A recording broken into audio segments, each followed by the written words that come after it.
Charleston's oldest auction records contain an anomaly that city archivists deliberately removed from public view in 1891. Among thousands of documented sales from the Ryan's Mart slave auction house, one transaction stands impossibly alone. A single woman purchased 17 separate times by 17 different plantation owners across South Carolina between March and November of 1844, each sale commanding progressively higher prices, each buyer a prominent member of Charleston society. The municipal record shows something that shouldn't exist. The same individual woman, identified by identical physical descriptions and an unusual marking, sold repeatedly over 8 months while city officials documented every transaction with meticulous precision. No historical precedent exists for this pattern. No logical explanation appears in any surviving correspondence from that year. And when the South Carolina Historical Society finally catalogued these documents in 1923, they placed them in restricted archives with a single notation: requires gubernatorial approval for access, public interest concerns. Before we continue with the story of what happened at Ryan's Mart in 1844, I want to invite you to subscribe to this channel and hit that notification bell so you never miss stories like this. And tell me in the comments, what state are you listening from? I love hearing where our audience discovers these forgotten chapters of American history. Now, let's examine what those 17 transactions actually reveal about the darkness that consumed Charleston's elite that year. The spring of 1844 brought unusual weather to Charleston, a persistent fog that rolled in from the harbor each morning and lingered past noon, wrapping the city's narrow streets in damp gray silence. The auction houses along Chalmers Street operated regardless, their daily sales continuing with mechanical regularity as they had for decades. Ryan's Mart stood among the most prestigious, a 3-story brick building where South Carolina's wealthiest planters came to acquire labor for their vast rice and cotton holdings. Thomas Gadsden managed Ryan's Mart with the precision of a banker, which he had been before entering the auction trade in 1837. At 42 years old, he maintained detailed ledgers that tracked every sale with accounting thoroughness: names, ages, physical descriptions, prices, buyer information, seller details. His records became known throughout Charleston for their accuracy, used in legal disputes and estate settlements. Gadsden employed 4 assistants who inspected merchandise before auctions, verified documentation, and ensured transactions proceeded according to South Carolina law. The city itself sprawled along the peninsula where the Ashley and Cooper rivers met the Atlantic. Its economy built almost entirely on slave labor and the crops that labor produced. Charleston's elite, the Pringles, Ravenels, Alstons, Hugers, controlled vast fortunes accumulated over generations. Their competition extended beyond mere wealth into social standing, political influence, and the subtle demonstrations of power that defined Southern aristocracy. Each spring brought the planting season, and with it, planters seeking to expand their operations or replace workers lost to disease, injury, or the brutal mathematics of mortality inherent to the system. March 19th arrived with that characteristic fog, and with it, a seller Gadsden had never encountered before. The man identified himself as Nathaniel Claiborne, a factor representing a Savannah estate. He brought papers documenting ownership of a woman he claimed had been household staff, now being sold due to the estate's dissolution. The woman stood apart from others awaiting sale that day. Her bearing suggested education unusual for the enslaved, her expression carefully neutral in a way that spoke of practiced control. Gadsden recorded her details in his ledger with customary precision. Approximately 28 years of age, literate, experienced in household management, fluent in French, skilled at needlework and music, with an unusual birthmark on her left shoulder blade. 3 dots forming a perfect triangle, each about the size of a pea. He assigned her the inventory number 84473 and noted the name Claiborne provided, Delphine. The auction proceeded normally. Gadsden had conducted thousands of such sales, and this one followed familiar patterns. Planters inspected the merchandise, asked questions about health and abilities, calculated potential value. But the bidding for Delphine exceeded anything Gadsden had witnessed in 7 years of managing Ryan's Mart. Colonel William Hainsworth, who owned 3 rice plantations totaling 9,000 acres in the Georgetown district, opened bidding at $800, already an extraordinary sum for a female slave, regardless of accomplishments. Hampton Pinckney, whose family controlled coastal holdings from Charleston to Beaufort, immediately countered with 1,000. The bidding escalated rapidly, far surpassing any rational economic calculation of a slave's productive value. When the hammer finally fell, Robert Drayton, patriarch of one of South Carolina's oldest families, had paid $2,800. The amount represented roughly 10 times the typical price for a skilled female slave. Other planters in attendance exchanged glances but said nothing. Gadsden documented the sale with his usual thoroughness, noting the price, buyer's name, and date. Drayton arranged for Delphine's transport to his Ashley River plantation and departed. 3 days later, Nathaniel Claiborne returned to Ryan's Mart with the same woman, carrying fresh papers documenting his authority to sell her again. Gadsden's careful composure fractured for the first time in his professional career. "Sir, I personally witnessed Colonel Drayton purchase this woman just 72 hours ago. The transaction appears in my ledgers with complete documentation." Claiborne's expression remained placid, almost amused. "I represent Mr. Drayton's interests now. Circumstances have changed regarding his acquisition. The sale was conducted legally, but Mr. Drayton has decided she doesn't suit his household requirements. He's authorized me to handle her resale." "Colonel Drayton is among Charleston's most respected planters," Gadsden said carefully. "It seems extraordinary that he would make such a costly error in judgment." Nevertheless, Claiborne placed the papers on Gadsden's desk. "Everything is in order. You'll find Mr. Drayton's signature authorizing the resale, properly witnessed and notarized. Unless you're suggesting there's some irregularity in the documentation." Gadsden examined the papers. They appeared legitimate. Drayton's distinctive signature, proper legal language, a notary seal he recognized from other transactions. The situation violated no law. Slaves were property, and property could be sold repeatedly if owners chose. Yet something about the circumstances felt profoundly wrong in ways Gadsden couldn't articulate. He accepted the consignment. The auction took place 4 days after the first sale. This time, the bidding began at $1,000 and climbed even more rapidly. Gadsden noticed that some planters who'd bid previously were absent, while others who hadn't participated before now competed aggressively. The pattern felt deliberate, though Gadsden couldn't determine the underlying strategy. Charles Coatsworth Pinckney, cousin to Hampton Pinckney and owner of vast Indigo holdings, ultimately purchased Delphine for $3,200. He signed the paperwork without expression and arranged for her transport to his plantation near Walterboro. Gadsden watched Claiborne depart and felt a cold certainty settle in his chest. The factor would return. He did exactly 1 week later, with identical documentation authorizing resale on behalf of Charles Coatsworth Pinckney. By the 4th sale in mid-April, patterns had emerged that Gadsden documented with increasing unease. Each buyer was a prominent planter with impeccable social standing. Each paid substantially more than the previous purchaser. Each subsequently authorized resale through Claiborne within days of acquisition, citing vague unsuitability for their household needs.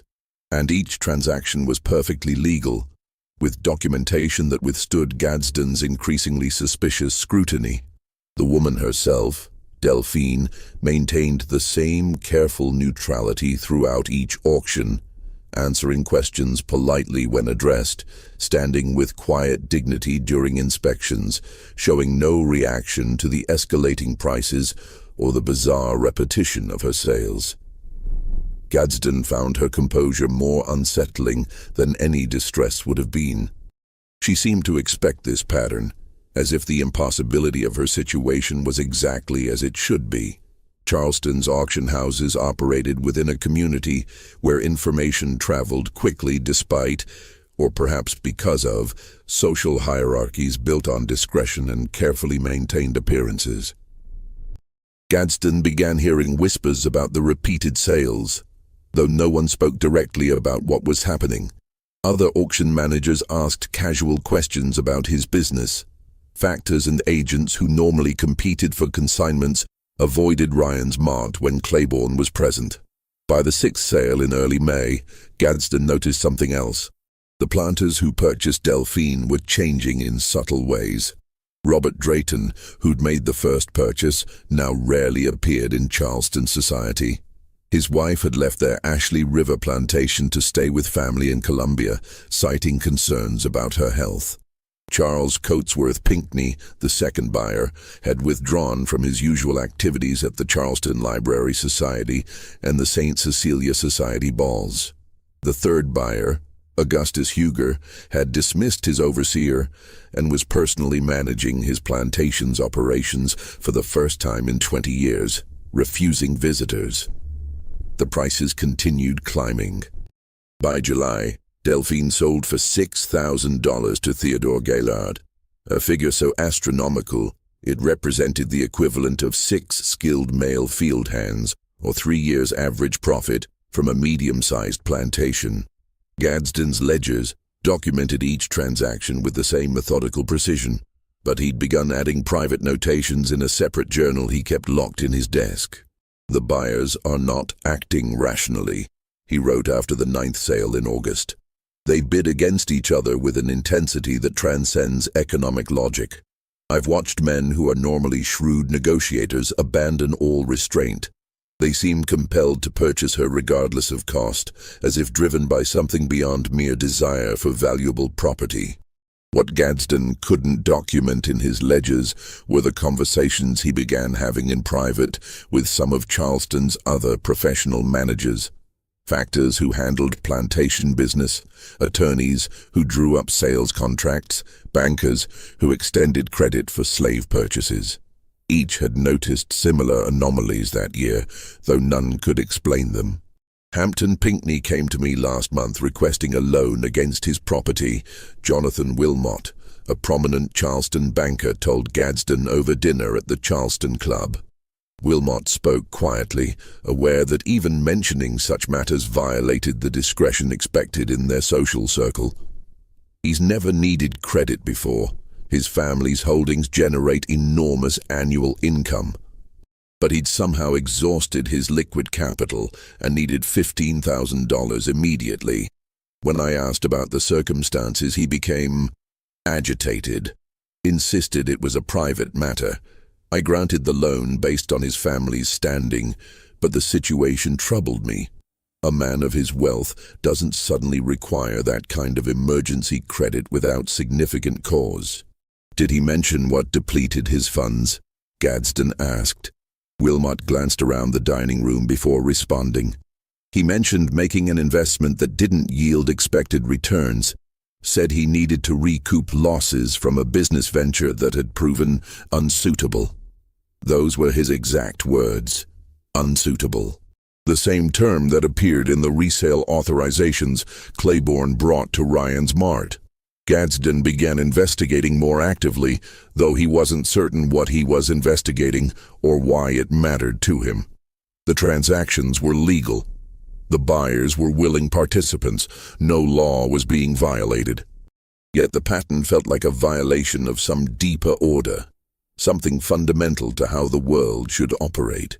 In September, Gadsden made a decision that he recognized might destroy his professional reputation. He hired a private inquiry agent.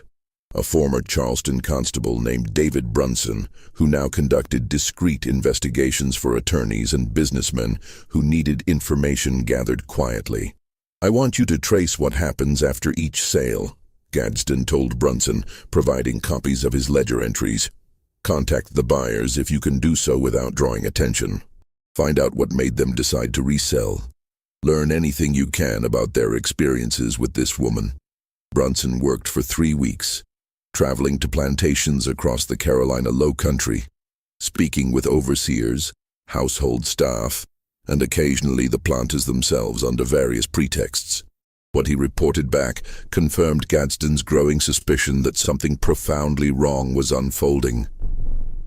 "Not one of the planters kept her longer than 5 days," Brunson said, spreading his notes across Gadsden's desk after hours when the auction house was empty.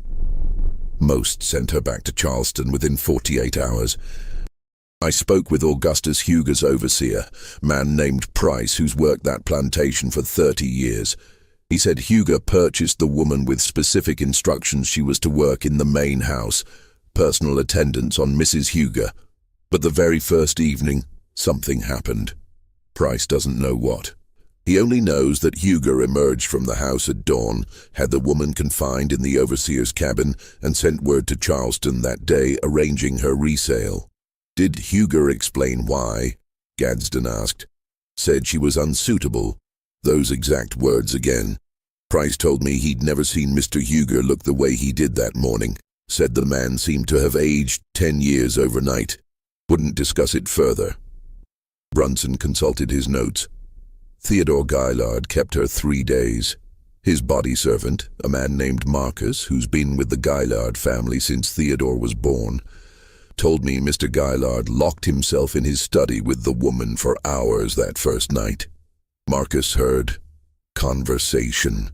Not raised voices, not conflict, just talking, hour after hour. When Mr. Gaillard finally emerged, he looked in Marcus's words, like he'd seen the devil himself.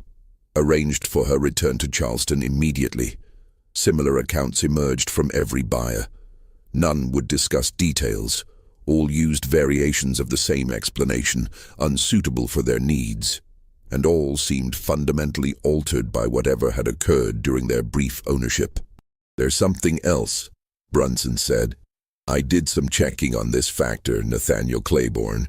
Can't find any record of him operating in Savannah or anywhere else in Georgia before March of this year.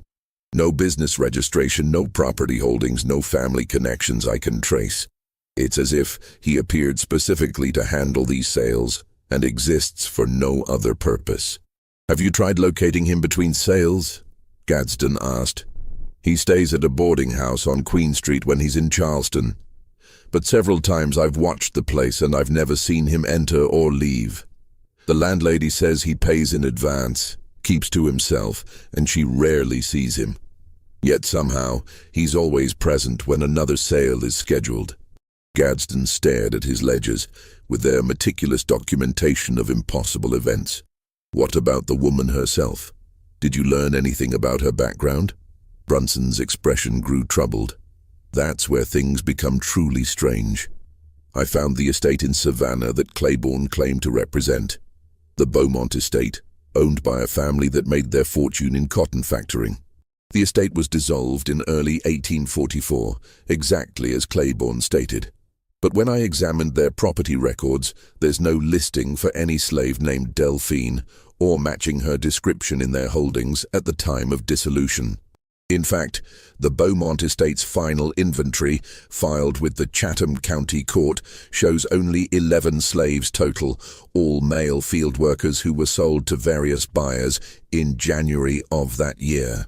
"Then where did she come from?" "I don't know," Brunson admitted. "I've searched slave manifests from ships arriving in Savannah and Charleston over the past 2 years. Nothing. I've examined estate sales and auction records from across Georgia and South Carolina. Nothing matches her description or that unusual birthmark you noted. It's as if she simply appeared with Claiborne in March, with falsified documentation that somehow passes legal scrutiny despite being completely fabricated." Before Gadsden could respond, they heard footsteps in the hallway outside his office. Both men froze. The auction house should have been empty. Gadsden had sent his assistants home hours earlier, and he'd locked the street entrance himself. The door opened without a knock. Nathaniel Claiborne stood in the doorway, his expression as placid as always. "Good evening, Mr. Gadsden," he said calmly. "I see you've been conducting research into my business affairs. I thought we might have a conversation about the questions you've been asking." Gadsden stood slowly, positioning himself between Claiborne and the ledgers spread across his desk. Brunson's hand moved subtly toward the pistol he carried inside his coat, a weapon he'd retained from his years as a constable. "Your business affairs have created considerable interest," Gadsden said, keeping his voice steady. 17 sales of the same individual over 8 months represents an unprecedented pattern. I have obligations to maintain the integrity of this establishment. "You've fulfilled those obligations admirably," Claiborne replied. "Every transaction has been properly documented. Every legal requirement has been met. I'm not aware of any statute or regulation that limits how many times property may be resold. The law may permit it," Gadsden said carefully, "but the patterns suggest something beyond normal commercial activity. The buyers are all prominent men who've suffered significant consequences from their purchases. Several have experienced serious financial strain. Others have withdrawn from society. I've documented changes in behavior that suggest these transactions involve more than simple dissatisfaction with a purchase." Claiborne moved further into the office, and Gadsden noticed for the first time how the man seemed to absorb light rather than reflect it, a quality that made him seem less substantial than he should be, as if he existed slightly out of phase with his surroundings. "Mr. Gadsden, you're a careful man. You maintain excellent records. You follow procedures precisely. These are admirable qualities in your profession." Claiborne's tone remained conversational, almost friendly. "But you're asking questions that have no answers you'll find satisfactory. The transactions will continue. 2 more sales remain to be completed. I suggest you document them as you have the others and allow events to proceed naturally." 2 more sales," Gadsden repeated. "You're speaking as if this sequence has a predetermined ending." "Everything has an ending, Mr. Gadsden. Some endings are more carefully planned than others." Brunson stepped forward, his hand now openly resting on his pistol. "I was a constable for 12 years. I've investigated fraud, forgery, conspiracy. The documentation you're presenting is falsified. The woman you're selling has no legitimate origin in any slave manifests or estate records. Whatever you're doing operates outside legal boundaries, regardless of how proper your papers appear." "Legal boundaries," Claiborne said thoughtfully. "Tell me, Mr. Brunson, how many thousands of human beings have been bought and sold in Charleston over the past century? How many families separated, how many lives destroyed, all within perfect legal boundaries? The law has proven remarkably flexible regarding who can be considered property. My activities exist well within that flexibility." "You're not answering the fundamental question," Gadsden said. "What is she? Where did she come from? And what happens to the men who purchase her?" Claiborne's expression shifted slightly, the first real emotion Gadsden had seen from him. Something that might have been satisfaction or perhaps simply acknowledgement that certain truths could no longer be avoided.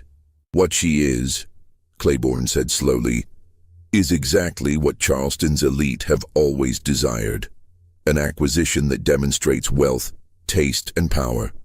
Someone educated, accomplished, beautiful. Property that elevates the owner's status simply through possession. The men who've purchased her wanted precisely that. They bid against each other, not just for her labor or skills, but for the prestige of ownership." "That doesn't explain the pattern," Gadsden insisted. "It doesn't explain why they all resell her immediately, doesn't it?" Claiborne tilted his head slightly. "Consider what happens when acquisition becomes reality. When these men, pillars of Charleston society, owners of vast holdings built entirely on enslaved labor, find themselves alone with property they now control completely. Property that can speak, reason, question. Property that knows things about them, their debts, their secrets, their cruelties, their fears. The specific ways they've built their fortunes through methods that shame them in the darkness before dawn, even as they defend those methods publicly in daylight. The office fell silent, except for the distant sound of carriages on the street outside. "She talks to them," Brunson said quietly. "That's what this is about.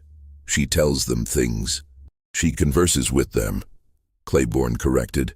"About history, philosophy, the particular calculations required to value human beings as livestock, the specific decisions that lead men to purchase other human beings and call it economic necessity, the precise moral cost of building wealth through suffering. She's extremely well educated, you see. She can discuss these topics with considerable nuance." Gadsden felt ice forming in his stomach. "And after these conversations, they send her back." "They send her back," Claiborne agreed, "because continuing to own her becomes unbearable, because every moment in her presence forces them to confront truths they've spent their entire lives avoiding, because she represents a mirror they cannot face, so they resell her at a loss, often a substantial loss, just to escape that confrontation." "But the next buyer doesn't know," Claiborne finished. "The previous owner won't explain what happened. Can't explain, really. How do you tell another man of your social standing that you purchased a slave who destroyed your peace of mind simply by existing in your household?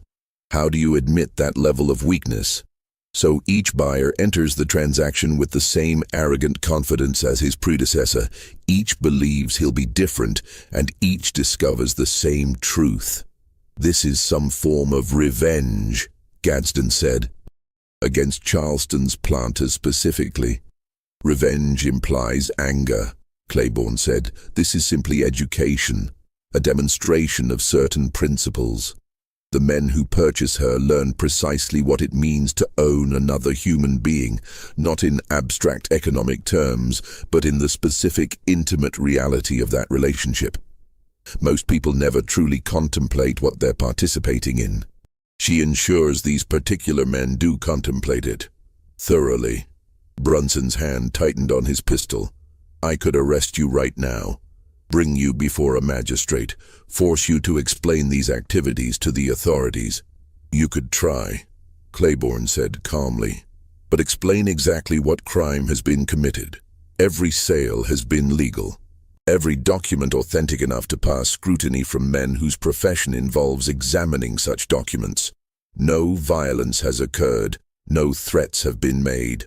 I've simply facilitated transactions between willing buyers and sellers.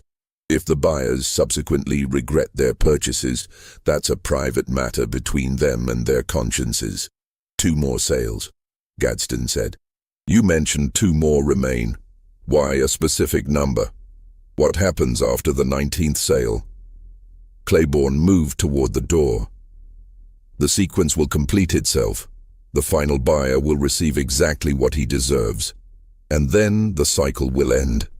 I suggest you document those last transactions carefully, Mr. Gadsden. They may prove historically significant." He departed without waiting for a response, leaving Gadsden and Brunson alone with questions that multiplied faster than answers could form. The 16th sale occurred on October 3rd, and Gadsden recognized the winning bidder immediately. James Henry Hammond, former governor of South Carolina, congressman and owner of multiple plantations totaling over 10,000 acres. Hammond was also among Charleston's most controversial figures, brilliant, ambitious, and allegedly involved in various scandals that his political allies had worked hard to suppress. Hammond paid $7,200 for Delphine, a sum that represented the highest price ever documented in Gadsden's ledgers for any slave. He signed the paperwork with a flourish and arranged for her transport to his Silver Bluff plantation near Augusta. 4 days later, Claiborne returned with resale authorization. But this time, something was different. The factor's usual composure had fractured slightly. Subtle signs of tension around his eyes, a tightness in his jaw that suggested stress or perhaps anticipation. Mr. Hammond discovered she was extremely unsuitable for his household, Claiborne said, placing the papers on Gadsden's desk. He's authorized immediate resale with no minimum price requirement. Gadsden examined the documentation and noticed Hammond's signature appeared rushed. The letters uneven in ways that suggested the hand that wrote them had been shaking. Additional notations filled the margins, calculations, crossed out figures, notes that seemed to represent attempts at quantifying something that resisted quantification. "What did she say to him?" Gadsden asked quietly. Claiborne met his gaze directly for the first time in all their interactions. She recited his specific financial debts, the amounts he owes various creditors, the methods he's used to extract additional productivity from his slaves, methods that violate South Carolina law in ways that would destroy his political career if made public. She discussed certain relationships he's maintained that would scandalize his family, and she asked him questions about how he reconciles his public advocacy for states' rights and Southern honor with the particular cruelties he's inflicted on people he owns. Former Governor Hammond found the conversation deeply educational. "You're destroying these men," Gadsden said. "They're destroying themselves," Claiborne corrected. "I'm simply facilitating their education. They chose to participate in this system. They chose to build their fortunes through ownership of human beings. She merely ensures they understand the full implications of those choices." The 17th sale attracted an unusual crowd. Planters who normally attended auctions but who'd been absent during previous sales of Delphine, along with several factors and agents whose presence suggested they were representing buyers who didn't want to be identified publicly. Gadsden recognized the pattern immediately. Word had spread through Charleston's elite about the remarkable woman who'd been sold repeatedly, and men were now coming specifically to acquire her, despite not knowing why previous buyers had resold her. The bidding opened at $5,000 and climbed rapidly.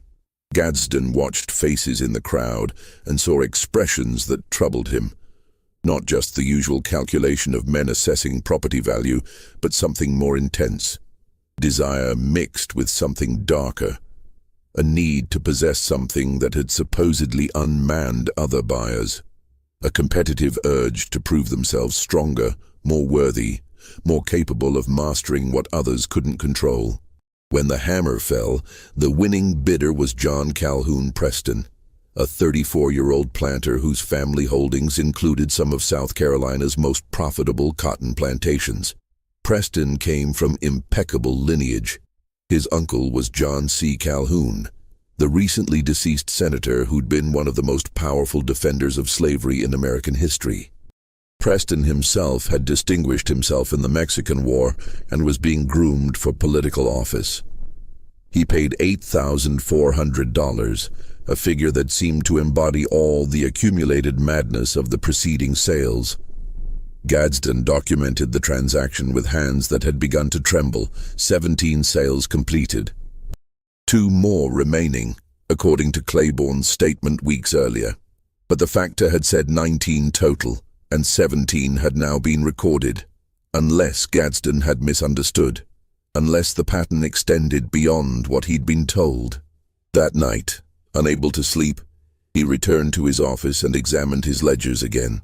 He traced the pattern of sales, the escalating prices, the increasing prominence of buyers, and he realized with cold certainty that the sequence was building towards something specific. The 18th sale would be the penultimate transaction. The 19th would be the conclusion. But who would the final buyer be? And what made that particular transaction the ending point? 3 days after Preston's purchase, Claiborne returned. But this time, he wasn't alone. Delphine accompanied him, and Gadsden saw immediately that something had changed. Her careful neutrality had shifted into something harder, more focused. She looked directly at Gadsden for the first time in all the months of repeated sales, and her eyes held an intelligence that seemed to pierce through whatever comfortable illusions he'd maintained about this situation. Mr. Preston discovered certain incompatibilities, Claiborne said, placing papers on the desk. The resale authorization is properly executed. However, for this transaction, there will be specific requirements regarding the buyer. What requirements? Gadsden asked. The 18th sale must go to someone with direct authority over this auction house, someone whose business depends on facilitating these transactions, someone who's documented every sale meticulously and who's been asking questions about the pattern. Claiborne's expression remained neutral, but his meaning was perfectly clear. The 18th sale must be to you, Mr. Gadsden. Gadsden felt the floor seem to drop away beneath him. That's impossible. I'm the auctioneer. I don't purchase merchandise, and I don't have that kind of capital available. You have assets, Claiborne said. This building, your business, your reputation. Various creditors would extend loans against those holdings if you provided proper security. You could arrange the necessary financing within 48 hours if you chose to do so. Why would I choose to do so? Gadsden demanded. I've watched 17 men purchase her and regret it. I've documented the damage these transactions have caused. I have no desire to become the 18th victim of whatever you've orchestrated. Delphine spoke for the first time in Gadsden's presence, her voice educated and precise, with only the faintest trace of accent that might have been French or possibly something else entirely. Because you've spent 7 years facilitating sales of human beings while maintaining careful documentation that allows you to pretend you're simply a professional conducting business. Because you've made your living from other people's suffering while telling yourself that you're just the middleman, that you're not responsible for the system itself.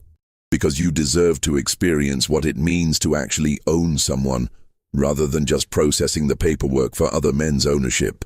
Her words struck with surgical precision. Gadsden had told himself variations of those exact justifications thousands of times over the years. He was just the auctioneer. He didn't own plantations.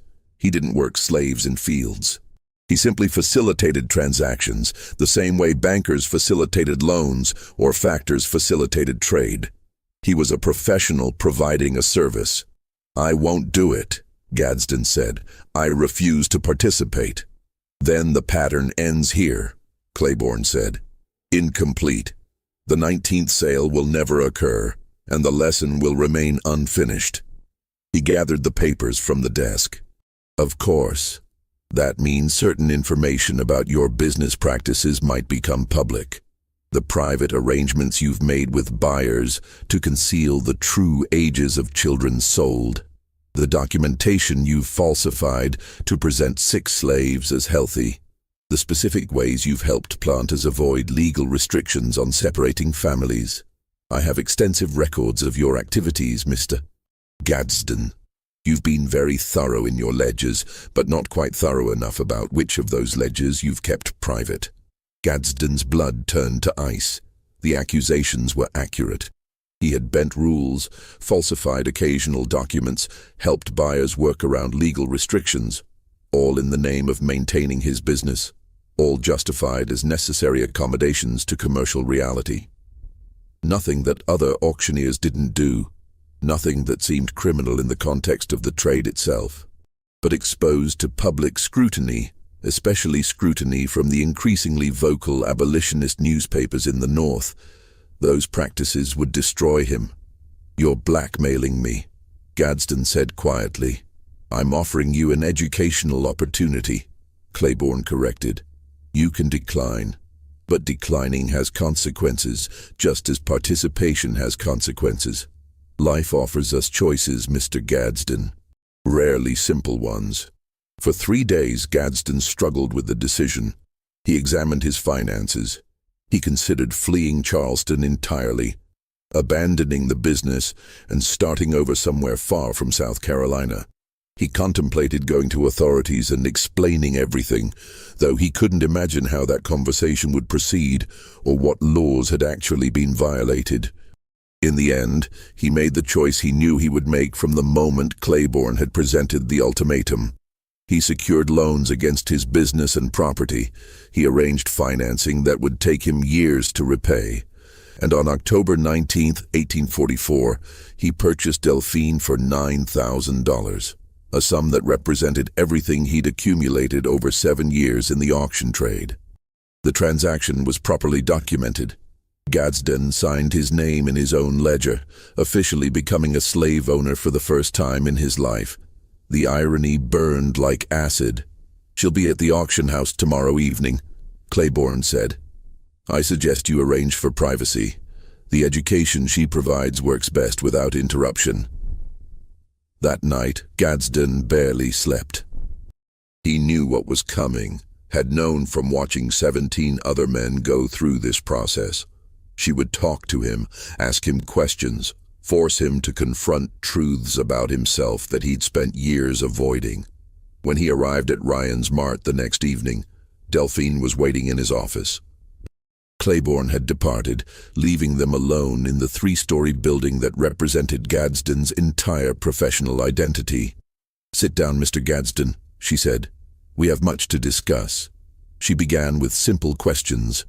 How he'd entered the auction business, what his first sale had been like, whether he remembered the names of specific individuals he'd sold. The questions seemed innocent at first, conversational, the kind of inquiry anyone might make about someone's career. But gradually the questions became more specific, more pointed. She asked about particular transactions. A girl of 8 years old sold away from her mother. A man with a partially healed broken leg that Gadsden had documented as fully healthy. A woman who'd attempted suicide the night before her sale, whose distress Gadsden had concealed from buyers. "I have excellent memory for names and faces," Delphine said. "I've made it my business to learn about your career, Mr. Gadsden. You've sold approximately 3,200 people over 7 years. Shall we discuss them?"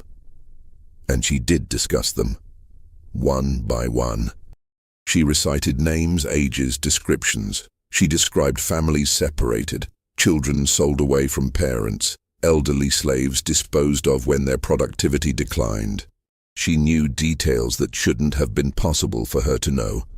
Private information from sales records, from buyer correspondence, from the whispered conversations that happened in corners of the auction house when Gadsden thought no one was listening.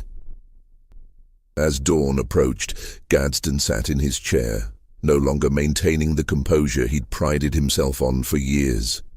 She hadn't raised her voice, hadn't accused him, had simply asked questions and recited facts. But the accumulation of those facts, the relentless documentation of his complicity in systematic cruelty, had stripped away every justification he'd built over the years. "You told yourself you were just facilitating commerce," Delphine said as the first light began to filter through his office windows. "That you weren't responsible for the system, that if you didn't do this work, someone else would. These are the same justifications every participant in evil uses. The soldier who claims he's just following orders. The bureaucrat who says he's just processing paperwork. The businessman who insists he's just responding to market demands." "I didn't create slavery," Gadsden said weakly. "I didn't invent this system." "No," she agreed, "but you participated in it with meticulous precision. You documented it, you refined it, you made it more efficient. You turned human suffering into neat columns of figures in your ledgers, and you profited from it while maintaining the fiction that you were somehow separate from the evil you were facilitating." "What are you?" Gadsden asked. "How is any of this possible?" "Does it matter?" Delphine replied. "Whether I'm exactly what I appear to be, a woman who's been sold repeatedly by men who found her presence unbearable, or something else entirely, the facts remain the same. You've spent 7 years as an instrument of systematic cruelty. That truth doesn't change regardless of my nature." She stood, moving toward the door. "You'll authorize my resale tomorrow." You'll take whatever loss is necessary to be rid of me, and then you'll spend the rest of your life knowing exactly what you were complicit in. That knowledge will never leave you. Every time you close your eyes, you'll see their faces, the 3,200 people whose names I recited tonight. You won't forget them. I've made certain of that." She departed, leaving Gadsden alone in his office as full dawn arrived over Charleston. Gadsden authorized the resale that afternoon. Claiborne accepted the documentation without comment, preparing for the 19th and final transaction. "Who will be the last buyer?" Gadsden asked. His voice sounded hollow, scraped clean of whatever confidence had once sustained it. "Someone who represents the culmination of this education," Claiborne said. "Someone whose position embodies everything this system has created. Someone whose family has defended this institution not just through ownership, but through philosophy, through law, through the construction of elaborate moral justifications that have poisoned generations." Gadsden spent the days before the final auction in a state of numb anticipation. He continued his duties at Ryan's Mart mechanically, processing other sales with the same precision he'd always maintained, but every transaction now felt like participating in something obscene. He saw the faces Delphine had made him remember, the 3,200 people whose names she'd recited during that endless night. They haunted him during waking hours and invaded his dreams when he managed brief periods of sleep. He noticed changes in himself that he couldn't quite articulate. Food tasted different, less substantial. Conversations with business associates felt hollow, their concerns about profit margins and market conditions seeming trivial against the weight of what he now understood about the trade that sustained them all. His hands shook when he opened his ledgers, those meticulous records that had once been sources of professional pride, now reading like catalogues of systematic destruction. David Brunson visited him twice during those days, concern evident in the former constable's expression. "You look like hell, Thomas. Whatever happened between you and that woman, it's eating you alive." "She made me count them," Gadsden said quietly. They were alone in his office, the auction house closed for the evening. "Every person I've sold, she knew their names, their ages, where they came from, where they went. She knew things I'd forgotten, things I'd deliberately chosen not to remember, and she made me remember all of it." "That's not possible," Brunson said. "Those sales happened over 7 years, thousands of transactions. No one could know all those details." "She knew," Gadsden insisted.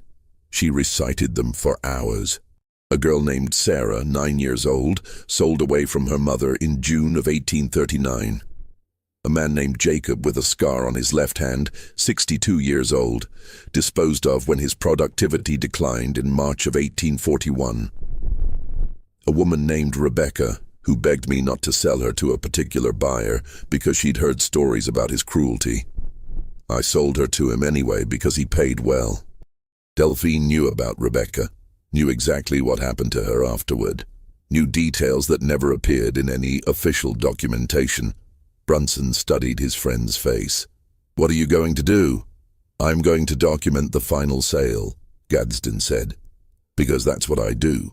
I document transactions. I create records, even when those records are evidence of my own damnation." The auction was scheduled for October 26th. Despite Gadsden's attempt to keep the sale quiet, word had spread throughout Charleston. By mid-morning, the auction house had begun filling with observers. These weren't the usual factors and plantation overseers who attended routine sales. These were Charleston's elite themselves, men who rarely appeared personally at auctions, preferring to send agents to handle such business. Gadsden recognized faces he'd only seen before at the Charleston Club or at St. Michael's Church, the Ravenels, the Alstons, the Pringles, men whose families had shaped South Carolina's history since colonial days.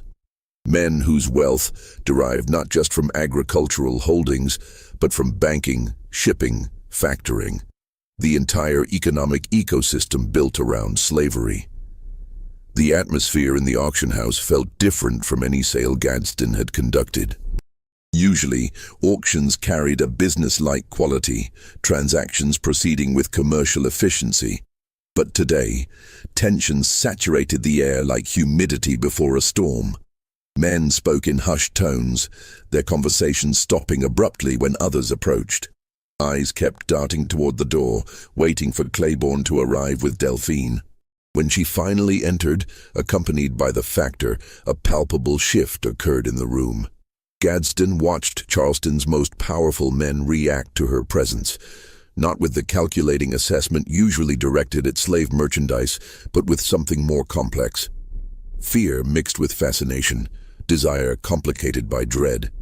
Several men who'd purchased her previously were present, though they remained at the back of the room, their faces carefully neutral, but their postures tense. Gadsden took his position at the front of the auction house, beside the platform where merchandise was displayed during sales. His hands trembled as he opened his ledger to a fresh page, the final entry in a sequence that had consumed 8 months and destroyed 19 men's peace of mind. "Gentlemen," he began, his voice carrying through the crowded room with practiced authority that felt increasingly false. "We proceed with the sale of inventory number 84473. Female, approximately 28 years of age, experienced in household management, fluent in French, skilled in needlework and music, literate, notable marking, 3 dots forming a triangle on the left shoulder blade." He didn't mention the 18 previous sales, didn't reference the impossible pattern that every man in that room knew about, but no one would acknowledge directly. The omission felt like complicity in a conspiracy, though Gadsden could no longer distinguish between the conspiracy and the normal operations of his business. "Bidding opens at $5,000, Gadsden announced. The response was immediate and aggressive. Voices called out bids in rapid succession, prices climbing with a speed that transcended any rational economic calculation. 6,000, 7,000, 8,000. The increments grew larger as men abandoned caution, driven by whatever complex motivations had brought them to this auction. Gadsden recognized the psychology at work. These men had heard about the previous sales, about prominent buyers who'd resold her at substantial losses. Each bidder believed he would be different, stronger, more capable of maintaining control over property he purchased. The arrogance that came with vast wealth and social position convinced them that whatever had broken other men wouldn't break them. When bidding reached $10,000, Gadsden noticed Langdon Sheaves Jr. entering the auction house.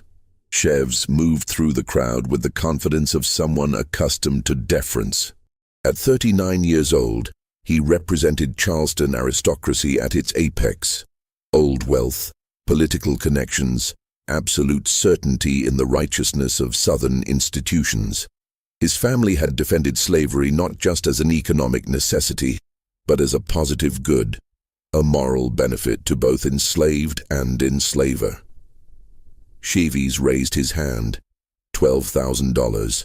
The room fell briefly silent. That sum represented an escalation beyond what even the previous aggressive bidding had suggested. Other bidders hesitated, recalculating their limits, weighing their desire for acquisition against the insanity of spending such amounts. 13,000, called Augustus Rowell, a planter whose Georgetown holdings produced some of South Carolina's finest rice. 15,000, Sheaves responded without pause. 16,000, Rowell counted, though his voice now carried uncertainty. 17,000, Sheaves said. His tone suggested he would continue bidding regardless of amount, that he'd decided to acquire this woman, and no financial consideration would deter him. Rowell started to raise his hand again, then lowered it. Other bidders who'd been competing actively moments before now remained silent. The message was clear. Sheaves had claimed this purchase, and challenging him further would transform a commercial transaction into something more personal. a direct contest of status and power that could have social consequences beyond the auction itself. Gadsden's gaze moved between Chevs and Delphine. She stood on the platform with the same careful neutrality she'd maintained through 18 previous sales, but something in her expression suggested recognition, as if Chevs represented exactly what this sequence had been building toward. $17,000, Gadsden repeated, going once.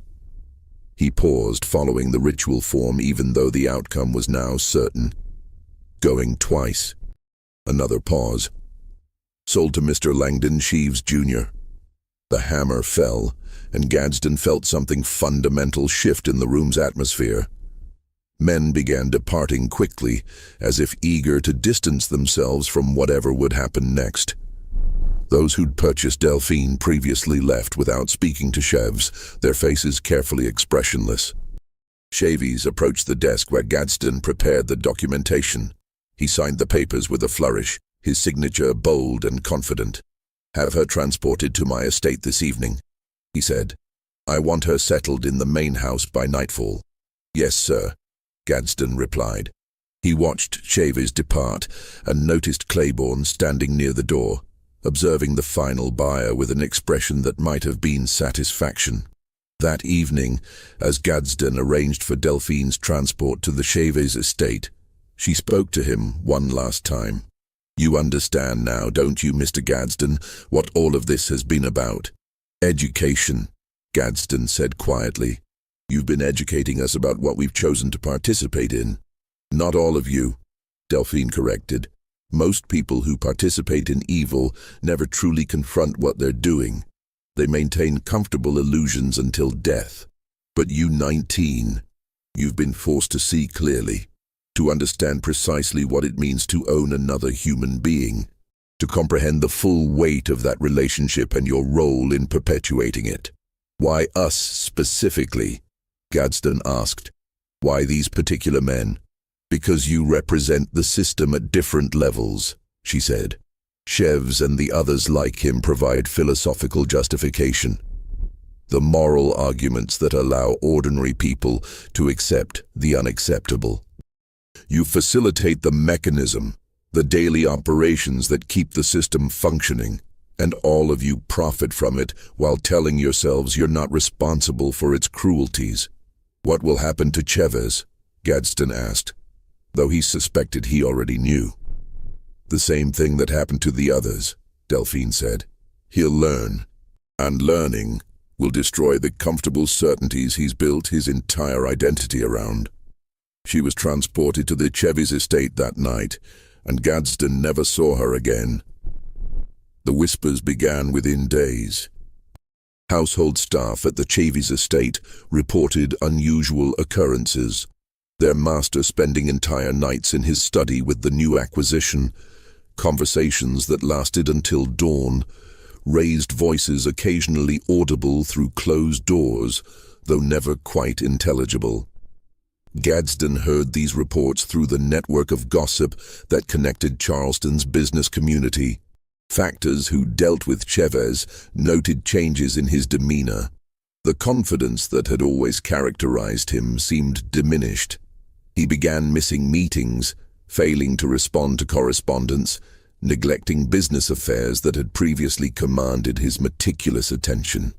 On the fourth day after the sale, a messenger arrived at Ryan's mart with an urgent letter from Chevs.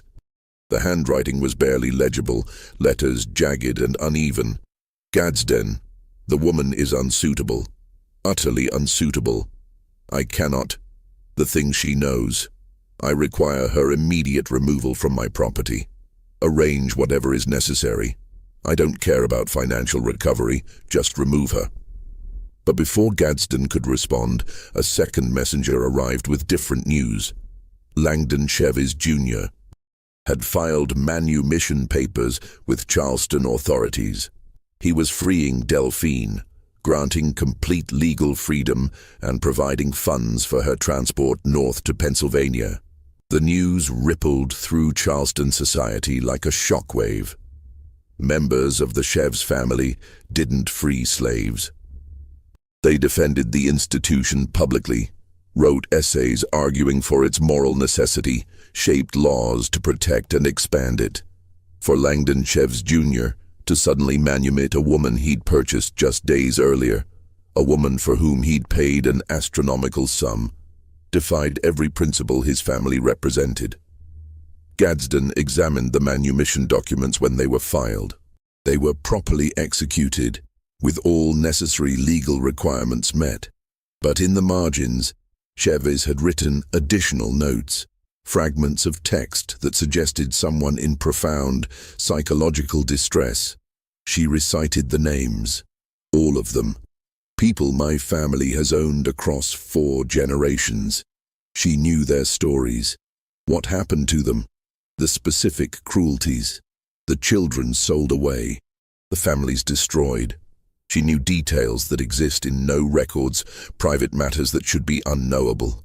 She asked me how I justified it, made me articulate the philosophical arguments I've used to defend this system, then showed me, with precise logic, how each argument collapsed under examination, how every justification was simply elaborate self-deception designed to allow me to profit from suffering while maintaining my self-image as a moral person. The notes continued, increasingly illegible. I cannot. The weight of understanding. 73 people across 3 plantations. I gave orders that led to their punishment, their sale, their... I thought I was managing property efficiently. She made me see them as... I cannot bear this knowledge, cannot continue with this understanding. Freedom is the smallest gesture toward inadequate, but necessary. Gadsden read these notes alone in his office and felt recognition of his own experience, the forced confrontation, the systematic destruction of comfortable illusions, the unbearable weight of genuine understanding of one's complicity. He began hearing similar stories about other men who'd purchased Delphine. Robert Drayton had sold his Ashley River plantation and moved to Charleston proper, living quietly in a townhouse, his vast agricultural holdings liquidated. Charles Coatsworth Pinckney had freed 6 of his slaves, not all of them, but 6 specific individuals whose stories apparently paralleled something Delphine had told him about. Theodore Gaillard had stopped attending church, unable to sit through sermons that blessed the social order he now understood as fundamentally corrupt. None of these men spoke publicly about what they'd learned. How could they? Admitting that a slave had educated them about the immorality of slavery would destroy their social standing completely. Acknowledging that a woman they'd purchased as property had revealed truths they couldn't bear would be professional suicide in Charleston society. So they remained silent and suffered privately, their transformations visible only in changed behaviors that their peers couldn't adequately explain. Gadsden continued documenting these patterns, though now his record-keeping served a different purpose. He was no longer creating business records, but compiling evidence of something that transcended normal commercial activity. He noted the dates each buyer had been affected, the specific ways their lives had changed, the pattern of destruction that had consumed 19 men across 8 months. Langdon Cheves Jr.'s decline proved the most dramatic. His health deteriorated rapidly after freeing Delphine. Physicians couldn't identify any specific disease, but something fundamental seemed to be failing in him. He lost weight despite eating. His hair grayed within weeks. He developed a tremor in his hands that made writing difficult.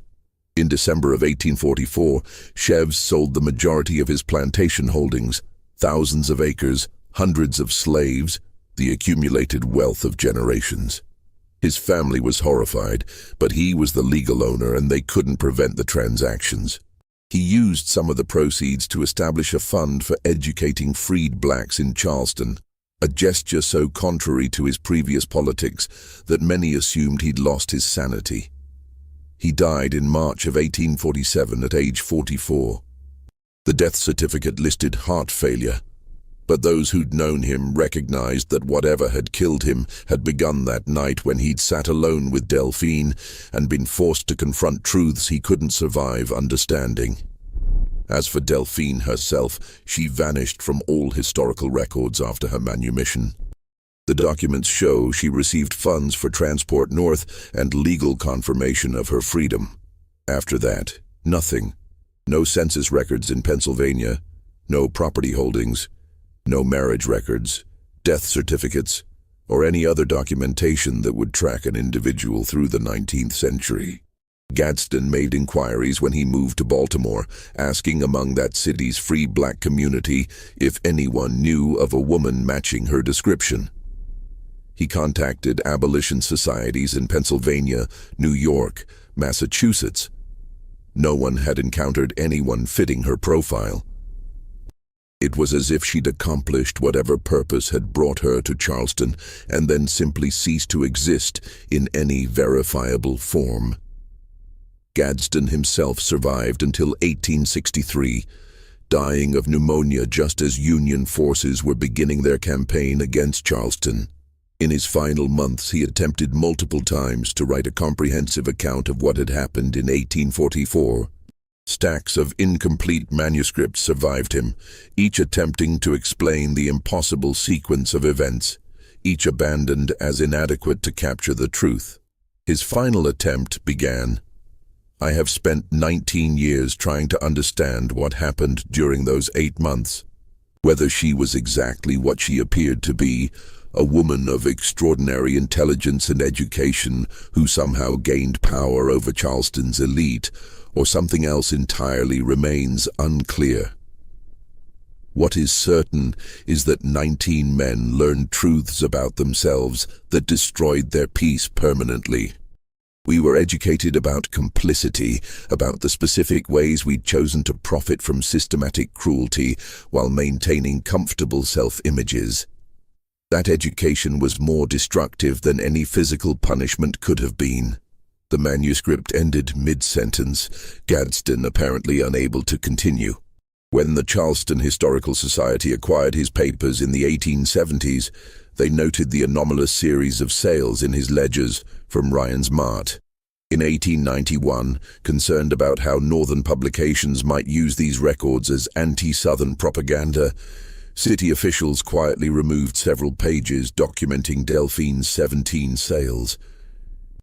The pages were placed in restricted archives, where they remained for decades, accessible only with special governmental approval that was rarely granted. Researchers who've studied antebellum Charleston occasionally encounter references to the case in private correspondence or business records that escaped archival censorship. But the core documentation, Gadsden's ledgers with their impossible sequence of sales, the private notes written by buyers, the detailed accounts of what actually happened, remains sealed. The official explanation, when pressed, suggests clerical errors or confusion between similar individuals. But Thomas Gadsden built his reputation on precision. His records show no evidence of the sloppy record-keeping that would produce such fundamental mistakes. What remains is whisper and speculation. Stories about the woman who was sold 19 times. About conversations that lasted entire nights. About powerful men who emerged from those conversations fundamentally broken, their certainties shattered, their comfortable participation in systematic evil transformed into unbearable knowledge. The South Carolina archives remain restricted. The pages removed in 1891 have never been returned to public view. And if you ask historians who specialize in antebellum Charleston about the anomalous sales from Ryan's Mart, most will tell you that no such documentation exists in accessible collections. But among serious scholars, questions persist. How could one woman be sold 19 times in 8 months? How could impossible documentation pass legal scrutiny from trained professionals whose careers depended on accuracy? And what actually happened during those conversations between Delphine and the men who thought they could own her? The simplest answer, and the most disturbing, is that events occurred exactly as documented. That for 8 months in 1844, 19 men who profited from slavery were forced to truly understand what they were participating in. That education destroyed them more thoroughly than any violence could have. And that somewhere in Charleston's restricted archives lies proof that sometimes justice takes forms we can barely comprehend. What do you think of this story? Do you believe everything was revealed, or is there more hidden in those sealed archives? Leave your comment below with your theories about what really happened in Charleston that year. If this tale gave you something to think about, subscribe to this channel and hit that notification bell. We explore forgotten mysteries from American history every week. Share this with someone who appreciates dark historical tales, and I'll see you in the next video, where we'll uncover another secret that powerful people tried to bury.